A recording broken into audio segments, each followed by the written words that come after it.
होठ पे तिल बाके ना हर जाई कि जूड़ा जनी खोल रहे दा ना तो नागिन के नाम बिगड़ जाई। धुरन अब तू पिटा जीबो सही में धुरंधर धांसू हो गइल बा इनकरा कहे के बका हर की दिया बतियाड़ कर धनिया भाईला 10 के नाचा कस के कहे के बका हर दिया बती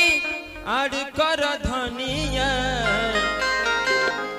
हसे जिया प्यार कर धनिया माने सेजिया पर प्यार हुई और शिल्पी राजी का कली है कि जाई होने आवतानी राजा जी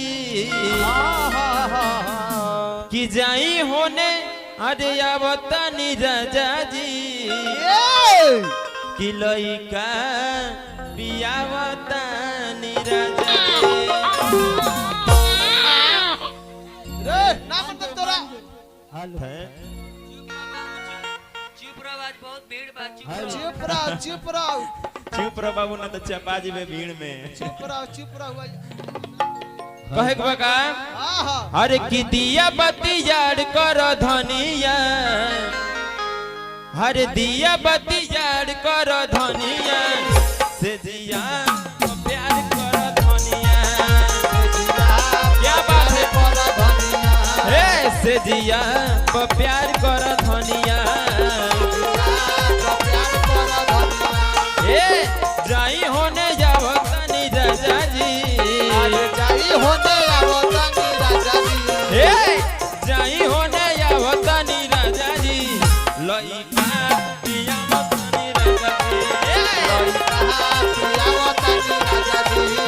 लइका पियावतानी राजा जी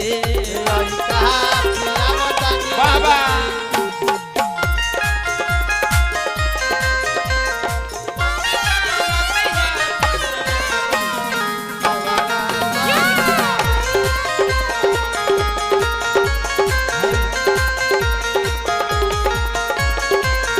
बात है गुरु बाबू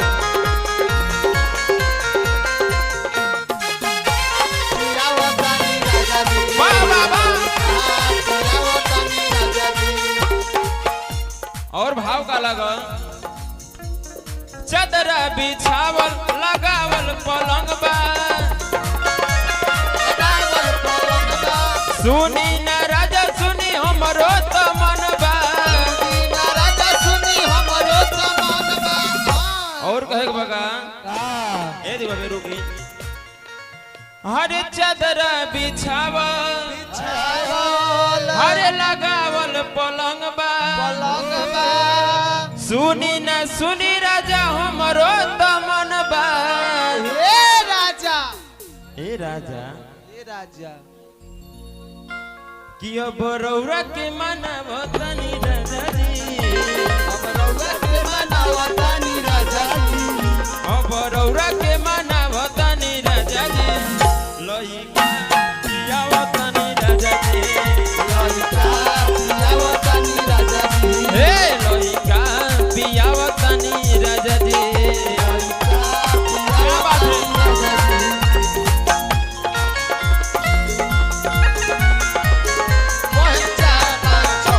अरे दिया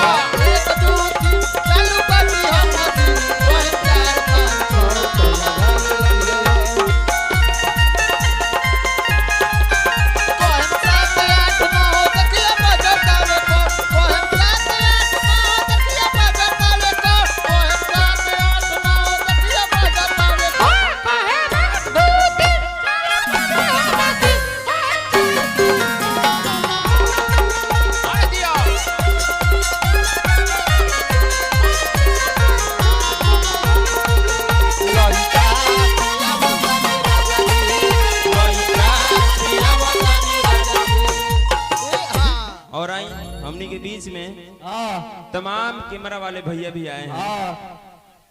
हार्दिक हार्दिक शुभकामना रही सबके का जी। सबके को छोड़ के हमार फोटो खींचे हम लोग। फोटो अरे वो तो पिछुआड़े बानी तो केंगे वो खिंचाएं हम खींचा जाऊँ। और जे गाना के लिखल हमारे बड़ भैया बिट्टू विद्यार्थी जी पीछे से खींच ली लो और कहे के बका अरे बिट्टू विद्यार्थी हाँ हाँ हाँ सैया बात मानो अरे दिलवा के फीलिंग ए हो शिल्पी जानो कहे के बका बिट्टू विद्यार्थी सैया बात मानो दिलवा के फीलिंग ए हो शिल्पी जानो और रुक जाइए हमारे बहुत ही अच्छे गायक और बहुत अच्छे कैमरामैन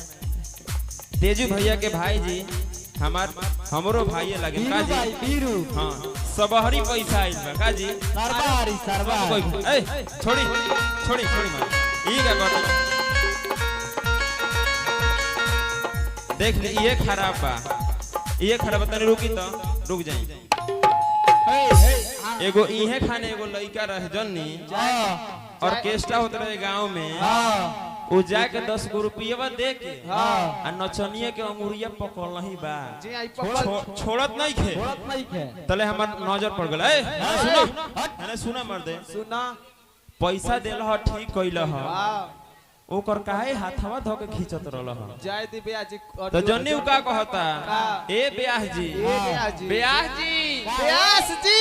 कोनो और दवाई के इथी बा ठीक बा जय दी रो ए से ओकर अंगुरिया छू लेनी ह कि मुंहे के बेरा बाछी ना छुआवे के पड़ी जय दी रवा के बात चुप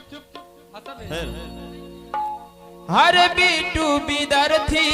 हाँ हाँ हाँ सैया बात मानो मानो दिलवा के फीलिंग ए हो शिल्पी जानो दिलवा के फीलिंग ये हो शिल्पी जानो दिलवा के फीलिंग ये हो शिल्पी जानो और कहे के बका हम राजू के बोला वतनी राजा जी राजू के बोला वो तो राजा जी हम राजू के बोला वतनी राजा जी लइका पिया वतनी राजा जी लइका पिया वतनी राजा जी ए लइका पिया वतनी राजा जी लइका पिया वतनी राजा जी लइका पिया वतनी राजा जी लइका पिया वतनी